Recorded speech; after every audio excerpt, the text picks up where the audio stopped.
నమస్కారం, నేను నరేష్. తెలుగుదేశం పార్టీ ఏదైతే నారా చంద్రబాబు నాయుడు అరెస్ట్ వ్యవహారంపై ఈరోజు మనతో పాటు ఉమ్మడి రాష్ట్ర హోంమంత్రి వర్యులు ఎంపీ మైసూరారెడ్డి గారు మనతో పాటు ఉన్నారు. మాట్లాడదాం. సార్ నమస్తే. సార్, చంద్రబాబు నాయుడు మీకు ఎప్పటి నుంచో కలిసి పనిచేసిన వ్యక్తి, ఒకటే ప్రాంతానికి చెందినటువంటి వ్యక్తి. మీరు ఎన్నో రోజుల నుంచి చూస్తున్నారు సార్, కొన్ని సంవత్సరాలుగా. ఆయన ముఖ్యమంత్రి కాకముందు నుంచి కూడా కాంగ్రెస్ పార్టీలో. ఆయన అరెస్టుపై ఏం చెప్తారు సార్? ఇప్పుడు ప్రభుత్వం తరపున వాదనలు ఒక రకంగా ఉన్నాయి. ఈ ఈ క్రైమ్లో ఆయన మేము మెయిన్గా జరుగుతుండేది ఏమిట్రా అంటే ఇతర సెక్షన్లతో పాటు ఒక ప్రధానమైన విషయాన్ని ప్రస్తావిస్తున్నారు. చంద్రబాబు తరపున వాదించే న్యాయవాదులు ఈ ఎఫ్ఐఆర్ కాపీ చెల్లదు, రిమాండ్ రిపోర్ట్ చెల్లదని. ఎఫ్ఐఆర్ కాదు, రిమాండ్ రిపోర్ట్ చెల్లదు. ఎందుకంటే ఆ ఫైళ్ళు జరిగిన సంఘటన సమయంలో చంద్రబాబు గారు ముఖ్యమంత్రిగా ఉన్నారు. ముఖ్యమంత్రిగా ఉన్నప్పుడు అపాయింటింగ్ అథారిటీ గవర్నర్ కాబట్టి గవర్నర్ ఆమోదం తీసుకోవాలనేది, మిగతా సెక్షన్లు ఇవన్నీ చెల్లవు అనేది బాధిస్తున్నారు. ప్రాథమికంగా ప్రభుత్వం తరపున ఏమంటున్నారంటే ఈరోజు ఆయన శాసనసభ్యుడే కాబట్టి మేము గవర్నర్ ఆమోదం తీసుకోవాల్సిన అవసరం లేదు, స్పీకర్ ఆమోదం తీసుకున్నామని వారి వాదన. ఇది కేసు పూర్వాపరాల అంటే కూడా కేసు అంటే దాని మీద జరుగుతుండాయి. స్కిల్ డెవలప్మెంట్ కార్పొరేషన్లో 300 కోట్ల రూపాయలు ఇచ్చారు అడ్వాన్స్గా, 10% అడ్వాన్స్గా. ఈ 300 కోట్ల రూపాయలు సెల్ కంపెనీలు పెట్టి చంద్రబాబు నాయుడుకు ట్రాన్స్ఫర్ చేసినారనేది ప్రధానమైన ఆరోపణ. దాని మీద కేసు పూర్వాపరాల కోర్టులు తేలవలసిన సమస్య. దీని మీద సెషన్స్ కోర్టు జడ్జి గారు, అనీసా కోర్టు జడ్జి గారు బెయిలు రిమాండ్కే ఇచ్చినారు.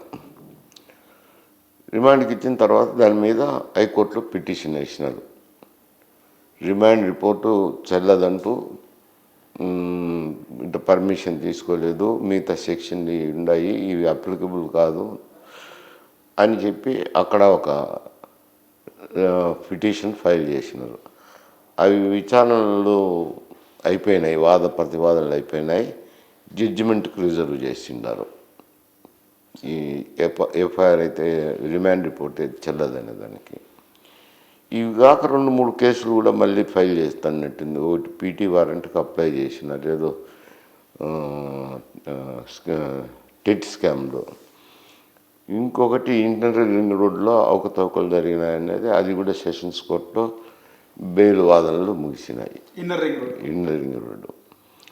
ఇవి కేసులు ప్రాథమికంగా ఉండే కేసులు. మరి ఒక దాంట్లో బెయిల్ వచ్చినా మిగతా దాంట్లో కూడా మళ్ళీ రావాల్సింది ఉంటుంది. అది ప్రస్తుత పరిస్థితి ఉండేది.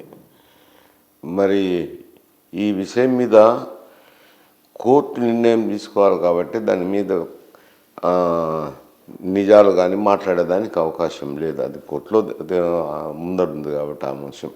నా రిమాండ్ రిపోర్టే చెల్లదనే అంశం హైకోర్టులో ఉంది, బెయిల్ పిటిషన్ సెషన్స్ కోర్టులో ఉంది. సార్ అయితే ముఖ్యంగా ఒక వాదన వినిపిస్తుంది సార్, అంటే కేంద్ర సహకారం లేనిది అరెస్టు చేయరు, అరెస్టు చేసినా కూడా కోర్టులో ఇంత తత్సంగం సాగదు ఇన్ని రోజులు అని చెప్పేసి. అంటే అది ఎందుకంటే మామూలు పద్ధతుల ప్రకారం అయితే చెప్తిని కదా, ఎవరినైనా కానీ రాష్ట్రంలో అరెస్ట్ చేసినప్పుడు హోంమంత్రికి, ముఖ్యమంత్రి కార్యాలయానికి పోలీసు విభాగం డోజర్స్ పంపిస్తుంటారు. ఎవరిని అరెస్ట్ చేసినారు అనేది సమాచారం అనేది అందిస్తారు. కానీ ఇట్లా హై ప్రొఫైల్ పర్సన్స్ను అరెస్ట్ చేసినప్పుడు కేంద్ర హోంశాఖకు కూడా మేము పంపించింటారు, పలానా ఆయన్ని మేము అరెస్ట్ చేసినాము అని చెప్పి. వీటిని విషయం తెలిసింటుంది, తెలియకుండా పోదు, వాళ్ళకేం తెలియదు అనేది కాదు, అరెస్ట్ చేస్తారనే విషయం ముందే ఇంటిమేట్ చేసింటారు. కానీ ఇందులో బీజేపీ రాష్ట్ర ప్రభుత్వంతో కుమ్మక్కు కావాల్సిన అవసరం లేదు. ఎందుకంటే ఈ కేసు విచారణ చేపట్టింది రాష్ట్ర సిఐడి, కేంద్రానికి ఏం సిబిఐ ఉంటే అప్పుడు వాళ్ళ ప్రమేయం వాళ్ళ కథ వస్తుంది. కానీ సిఐడి మీద అది రాష్ట్ర ప్రభుత్వానికే కదా పూర్తి హక్కులు. రాష్ట్ర సిఐడి మీద బీజేపీ ఇన్వాల్వ్మెంట్ ఉంటుంది అనే దానికి లేదు అంటారు. అంటే ఉండే ఛాన్స్ లేదంటారు సార్ అయితే? ఇక వాళ్ళు ఇన్వాల్వ్ అవ్వాల్సిన అవసరం ఏముంది? కాకపోతే ఇక్కడున్న అధ్యక్షులు రాష్ట్ర శాఖ అధ్యక్షులు, తెలంగాణ రాష్ట్ర శాఖ అధ్యక్షులు ఖండించినారు, ఇది అరెస్ట్ మంచి సక్రమమైంది కాదు అని చెప్పి కిషన్ రెడ్డి గారు. తర్వాత బండి సంజయ్ గారు కూడా మాజీ అధ్యక్షులు, ఆయన కూడా ఖండించినారు. అక్కడ పురంధరేశ్వరి గారు పరామర్శించడం జరిగింది, తెలుగు బీజేపీ శాఖ అధ్యక్షులు, ఆమె ఖండించినారు అరెస్ట్ను. ఇంకా బీజేపీ పార్టీ తరఫున వాళ్ళు పైకి హైకమాండ్కి తెలియకుండా అయితే ఈయనక అవి విమర్శలు చేసిండారు కదా, అంటే అప్పటికి వాళ్ళకు ప్రమేయం లేనట్టే కదా అంట.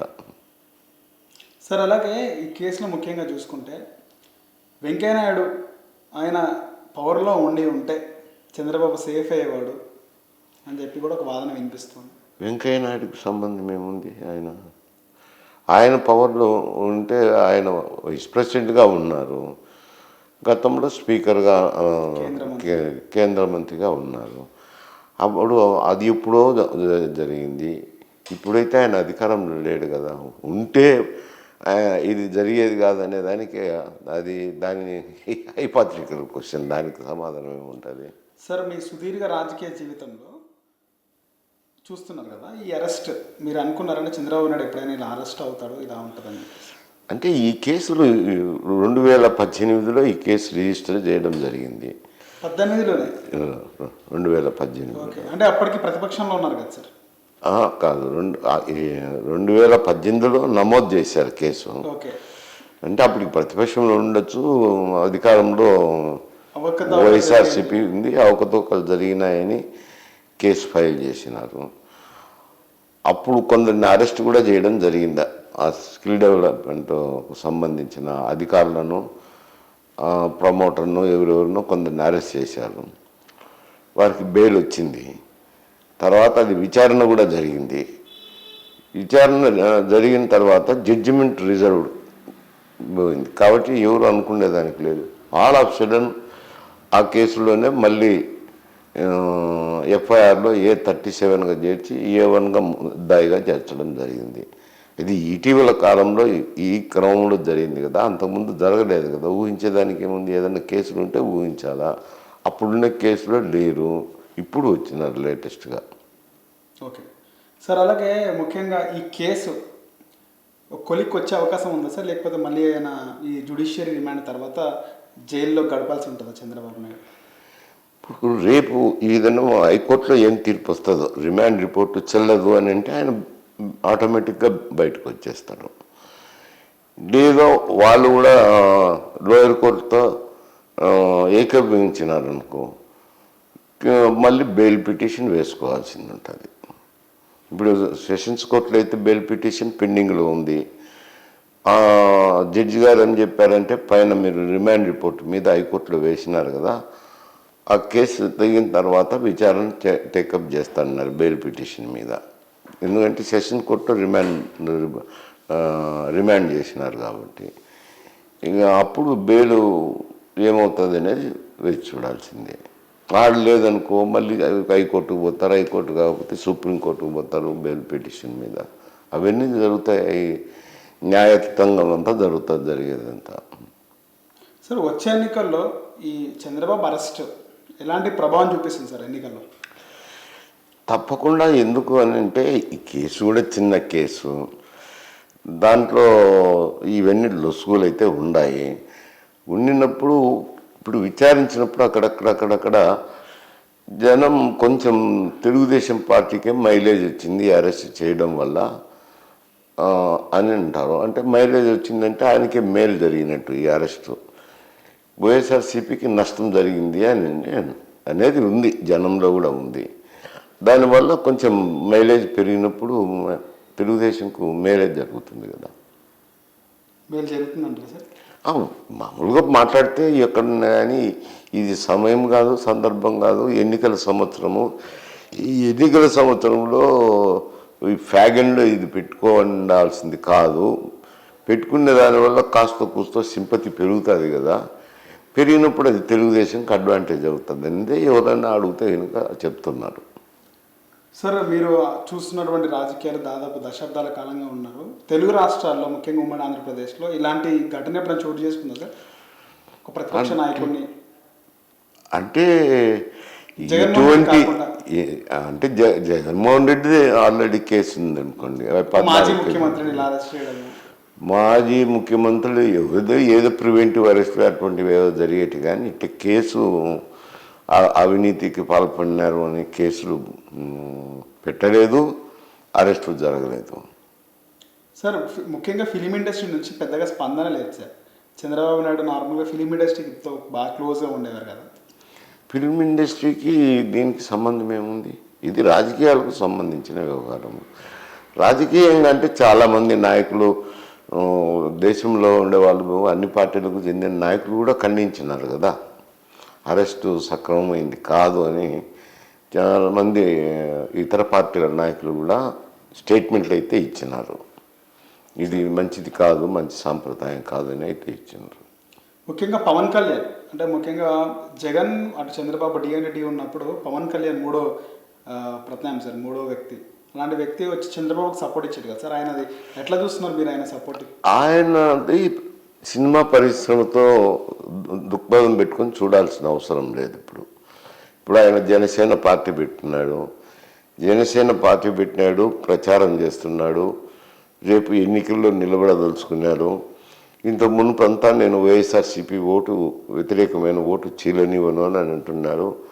మొన్న జైలు దగ్గరికి వెళ్ళి ఉన్నప్పుడు బాలకృష్ణ ఉన్నారు, లోకేష్ ఉన్నారు, ముగ్గురు కలిసి ఆయనతో చర్చించినారు. బయటకు వచ్చిన తర్వాత మేము వచ్చే ఎన్నికల్లో పొత్తుతోనే కంటెస్ట్ చేస్తాము అని చెప్పారు. ఆయన్ని సినిమా ఇండస్ట్రీకి చూసేదానికి లేదు, రాజకీయ పరంగానే చూడాలా, రాజకీయ పరంగా మేము కలిసే పోటీ చేస్తామన్నారు. ఈ అరెస్ట్ను కూడా ఖండించినారు.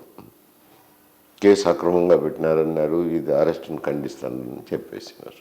సార్ చాలామంది ఆంధ్రప్రదేశ్లో డెవలప్మెంట్ అనేది లేదు, జగన్మోహన్ రెడ్డి ప్రభుత్వం పథకాలు అయితే ఇస్తున్నారు కానీ డెవలప్మెంట్ లేదు అని చెప్పి మాట్లాడుతున్నారు సార్. ఇక్కడ ఆంధ్రప్రదేశ్ నుంచి వచ్చి తెలంగాణలో చాలామంది మొన్న జరిగినటువంటి లైసెన్స్ ఏదైతే వైన్ షాప్కి సంబంధించి దానికి చాలామంది దరఖాస్తు చేసుకున్నారు. ఎక్కువగా ఆంధ్రప్రదేశ్కి చెందినటువంటి వాళ్ళే చేసుకున్నారని చెప్పేసి ఒక ప్రచారం ఉంది సార్.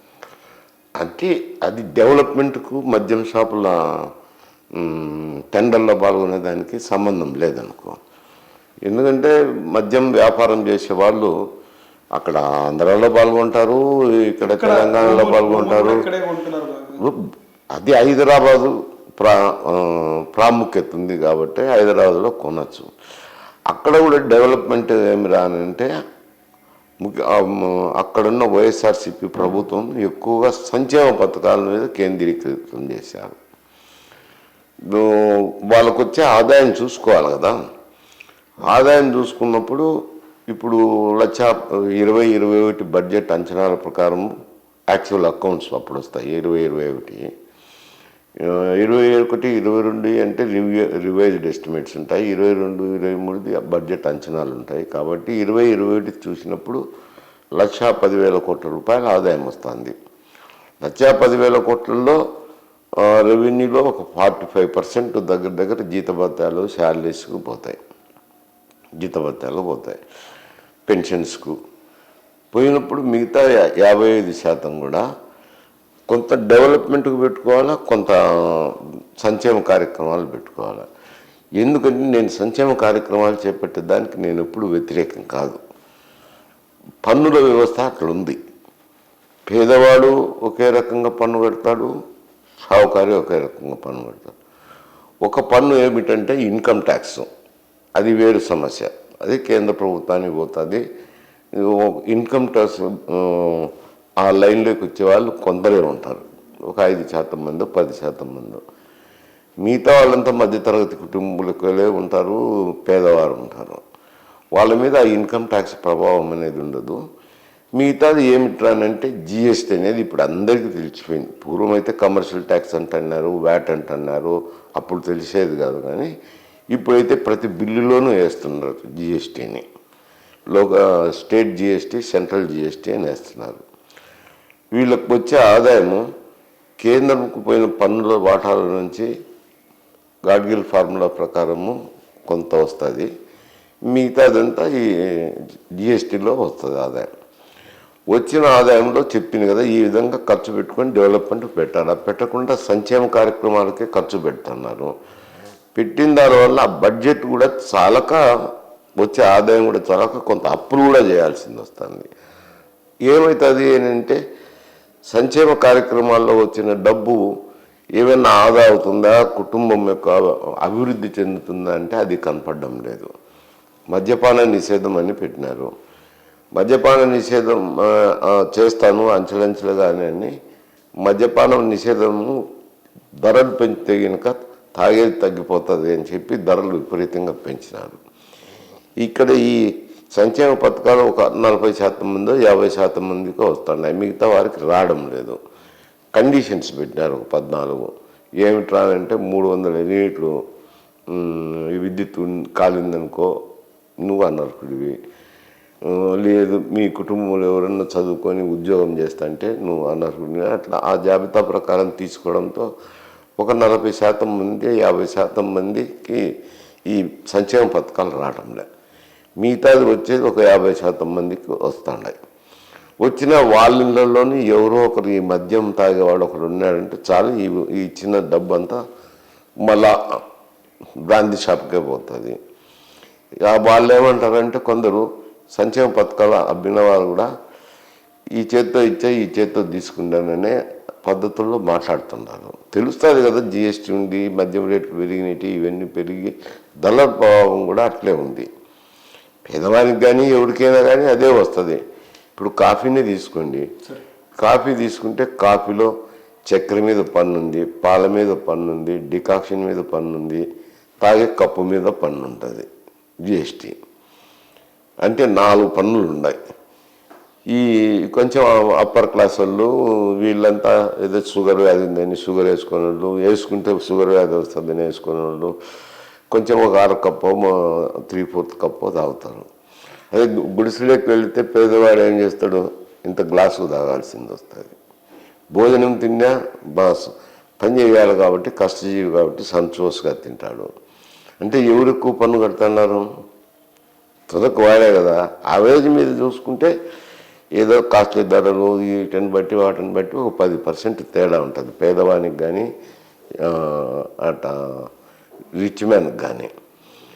అందువల్ల పేదవాడు ఆ బరువు భరాయించాలి కదా, అధిక పన్నుల బరువు భరాయించాలని అంటే వారికి ఊతమిచ్చేదానికి కొన్ని సంక్షేమ పథకాలు పెట్టాల్సిందే. అందుకే ఎవరమైనా కానీ పేదవారిని ఆదుకునేదానికి సంక్షేమ పథకాలు. కానీ అవి శృతి మించి రాగానబడినాయి అక్కడ. దాంతో అభివృద్ధి కుంటుపడిపోయింది. ఇప్పుడు ఇరిగేషన్లోనూ ఏం పనులు జరగడం లేదు, రహదారులకు సంబంధించి పనులు జరగడం లేదు, విద్యుత్ శాఖలో కానీ ఏదైనా అభివృద్ధి కార్యక్రమంలో ఎటువంటి అభివృద్ధి జరగటం లేదు అక్కడ. ఒట్టి సంక్షేమ కార్యక్రమాలకి పోతుంది. అది పూర్తిగా అబ్బుతుందా అంటే అబ్బడం లేదు. అబ్బినా కొందరికి అబ్బినా ఇట్లా దీంట్లో అవుతున్నారు సంక్షేమ పథకాల వల్ల అని చెప్పేసి కొంతమంది వాదన సార్. నేను ఆ మాట అనలేను, ఎందుకంటే కొంతమంది వాదన కొంతమంది వాదన ఉంటే ఉండొచ్చు. కొంచెము పూర్వాన్ని కూడా ట్యాక్స్ కట్టాడు కాబట్టి వానికి సంక్షేమం ఊతం ఇవ్వాలా. కానీ అది శాతం మించింది అని నేను చెప్తున్నాను. శాతం మించినా కానీ వాళ్ళకు కూడా మిగలడం లేదు, మళ్ళీ ఇట్లా ఖర్చులు అయిపోతున్నాయి అనేది చెప్తాను. సార్ ఫైనల్గా అయితే సానుభూతి గెయిన్ చేసుకునే అవకాశం ఉందండి సార్. అదే దీనివల్ల ఏమొస్తుంది, ఈ చేత్తో ఇచ్చి ఈ చేత్తో తీసుకునే వానికి ఏం సానుభూతి 40% మందికి రాకుండా పోయింది. వాళ్ళకు బాధే కదా. అరెస్ట్ అనేది కొంచెం సానుభూతి అయితే వచ్చింది, ఈ అరెస్ట్ జరిగిన దానివల్ల సానుభూతి అయితే వచ్చింది. రైట్ సార్, ధన్యవాదాలు సార్.